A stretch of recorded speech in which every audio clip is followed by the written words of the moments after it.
تدین تدان، تم جیسا کرو گے تمہارے ساتھ ویسا ہی کیا جائے گا۔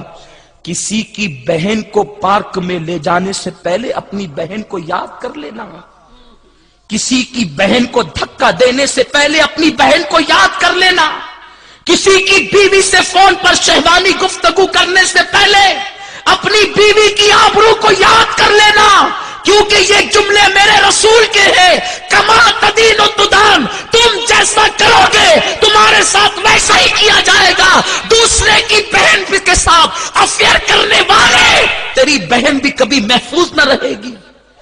یہ گفتگو جس وقت میں نے کرناٹک کے بہت بڑے شہر میں سنی دعوت اسلامی کے اجتماع میں کی، اور کر کے جب میں بیٹھا، ایک نوجوان روتے میرے پاس آیا، ہاتھ پکڑ کے کہا، آپ نے وہ جو کہا نا تم جیسا کرو گے تمہارے ساتھ ویسا ہی۔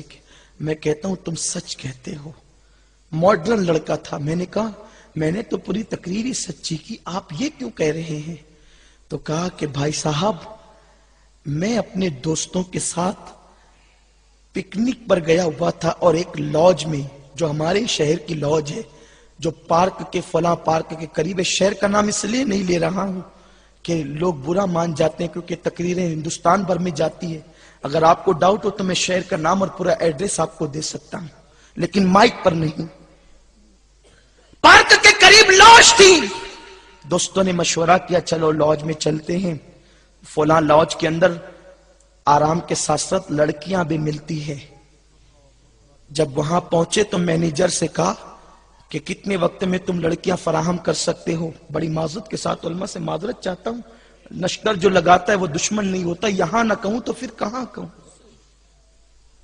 یہ دستور زباں بندی ہے کیسا تیری محفل میں، یہاں تو بات کرنے کو ترستی ہے زباں میری، کچھ کہوں تو کہاں نہیں جاتا، چپ رہوں تو رہا نہیں جاتا، دل کے جذبات کہتے ہیں کہ ساری باتیں کھول کے رکھ دی جائے۔ اے میری قوم کے جوانوں، دل کے کانوں سے سنو اس جوان نے جو داستان بیان کی کہ جب ہم لاج کے مینیجر کے پاس پہنچے اور کہا جتنی جلدی ہو سکے کتنے ٹائم میں لڑکیاں منگا سکتے ہو؟ اس نے کہا پہلے فوٹو دیکھ کر پسند کر لو، پھر جتنی جلدی میں کہو گے لا دیں گے، کیونکہ آج پکنک کا مطلب شراب اور لڑکیوں کے علاوہ رہ کیا گیا ہے؟ جہاں نوجوان لڑکے پہنچے، بالخصوص قوم مسلم کے جوان، اس لیے کہ صلیبی جنگوں کے بعد انگریزوں نے یہ طے کیا ہے کہ میدان جنگ میں مسلمانوں سے نہیں لڑنا، اب اگر مسلمانوں سے لڑنا ہے ان کو شراب و شباب میں ڈبا دو، یہ قوم کبھی ہوش کے ناخن نہیں لے سکے گی۔ ڈبا دیا انہوں نے تمہیں شراب اور شباب میں۔ اس لاج کے مینیجر نے کہا پہلے فوٹو دیکھ کر پسند کر لو، پھر جتنی جلدی ہو سکے گی لڑکیاں فراہم کر دی جائے گی۔ وہ کہتا ہے کہ جب مینیجر نے جو ہے وہ ٹیبل پر تصویروں کو پھیلانا شروع کیا، ایک تصویر کو دیکھ کر میرے پیروں کے نیچے سے زمین کھسک گئی۔ میں نے کہا وہ کیا تھا؟ کہا کہ ان تصویروں میں میری اپنی بہن کی تصویر بھی تھی۔ اے میری قوم کے جوانوں، آج بچیوں کی آبرو لٹ رہی ہے، مسلم بچیوں کی عزت بکریوں سے زیادہ سستی کر دی گئی ہے۔ مشرکین کا تو پلان ہے تنظیم کا، اس تنظیم کا نام بھی کیا لوں کہ مسلم بچیوں کے پیٹ میں غیر مسلم لڑکوں کے حرام بچے پلنے چاہیے۔